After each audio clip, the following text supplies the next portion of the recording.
प्यारे भाइयों बहनों, सादर सप्रेम नमस्ते। अब आज हम सत्यार्थ प्रकाश के चतुर्थ समुल्लास के भाग 8 पर पहुंच गए हैं। पिछली बार भाग 7 में हमने जाना था ऋषि दयानंद सरस्वती वेदों के प्रमाण द्वारा यह बतलाना चाह रहे हैं कि कौन पुरुष और स्त्री किस आयु में विवाह करें और किस आयु में गर्भाधान करें। तो यहाँ बता दिया गया था कि जब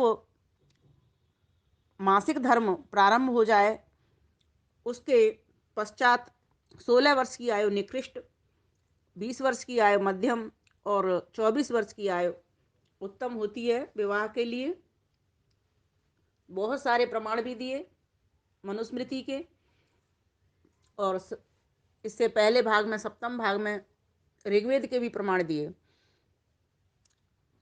वहाँ बताया गया था कि जो किसी ने न दुही हो और बाल्यावस्था से रहित हो, सब प्रकार के उत्तम व्यवहारों को जानती हो, है ना, पूर्ण युवावस्था जिसकी प्राप्त हो गई हो, पूर्ण ज्ञानी हो गई हो, वेदांत शास्त्रों को पढ़ लिया हो जिसने, ऐसी स्त्री तरुणपतियों को प्राप्त हो करके और गर्भ का धारण करे।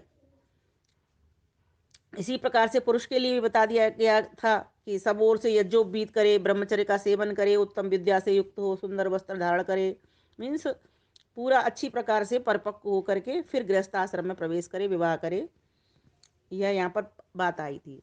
तो महर्षि दयानंद सरस्वती ने फिर अपना मंतव्य भी बताया था कि जब तक इस प्रकार सब ऋषि मुनि, राजा महाराजा आर्य लोग ब्रह्मचर्य से विद्या पढ़ के स्वयंवर विवाह करते थे, तब तक इस देश की सदा उन्नति होती रही थी।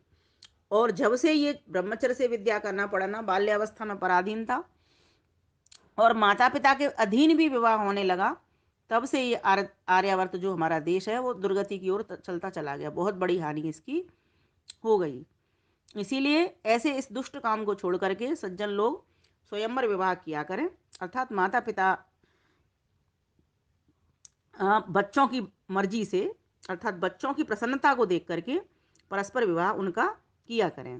तो इस प्रकार से यह बात आई थी। अब प्रश्न उठा रहा है, पूर्व पक्ष से प्रश्न आया है, क्या जिसके माता पिता ब्राह्मण हो वह ब्राह्मणी ब्राह्मण होता है, और जिसके माता पिता अन्य वर्णस्थ हों वह कभी ब्राह्मण हो सकता है? तो यहाँ ये वर्ण व्यवस्था और जाति को लेकर के प्रश्न उठाया है। तो सिद्धांति इसका महर्षि दयानंद सरस्वती उत्तर दे रहे हैं। प्रश्न और उत्तर, शंका और समाधान दोनों ही महर्षि दयानंद के हैं।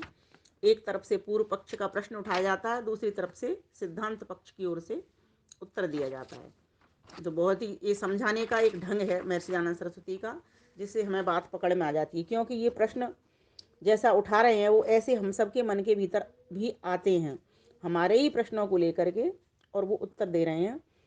तो हमें ये समझना होगा। आइए उसका उत्तर पढ़ते हैं। क्या कहते हैं वो? हाँ, बहुत से हो गए, होते हैं और होंगे भी। जैसे छांदोग्य उपनिषद में जाबाल ऋषि अज्ञात कुल, महाभारत में विश्वामित्र क्षत्रिय वर्ण और मातंग ऋषि चांडल कुल से ब्राह्मण हो गए थे। अब भी जो उत्तम विद्या स्वभाव वाला है वही ब्राह्मण के योग्य होता है और मूर्ख शूद्र के योग्य होता है, और वैसा ही आगे भी होगा।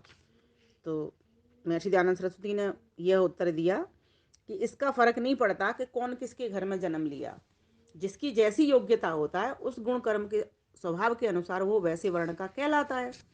तो अगर कोई विद्वान व्यक्ति है, चाहे वो किसी के घर में पैदा हो जाए, है ना, तो वो कैसा बन जाएगा? ब्राह्मण कहलाएगा। और अगर कोई मूर्ख है, चाहे वो ब्राह्मण के घर में भी पैदा हो, तो भी वो शूद्र ही कहलाएगा। तो यहाँ ये उन्होंने बताया। तो उन्होंने प्रमाण भी दिया कि छांदोग्य उपनिषद में देखो, जाबाल ऋषि अज्ञात कुल में थे और ब्राह्मण बन गए। महाभारत में विश्वामित्र क्षत्रिय वर्ण के थे, ब्राह्मण बन गए। मातंग ऋषि चांडाल कुल में थे, वो भी ब्राह्मण बन गए। अब भी जो उत्तम विद्या स्वभाव वाला है वही ब्राह्मण के योग्य होगा। आज भी या कभी भी जो उत्तम, जिसकी विद्या और स्वभाव, मतलब जिसके पास उत्तम विद्या है, ऐसे स्वभाव वाला व्यक्ति है, वही ब्राह्मण कहलाएगा। तब फिर प्रश्न उठाए है पूर्व पक्ष की ओर से, भला जो रजवीर से शरीर हुआ है वह बदलकर दूसरे वर्ण के योग्य कैसे हो सकता है? अच्छा प्रश्न है। तो उत्तर इसका दिया, रजवीर के योग से ब्राह्मण शरीर नहीं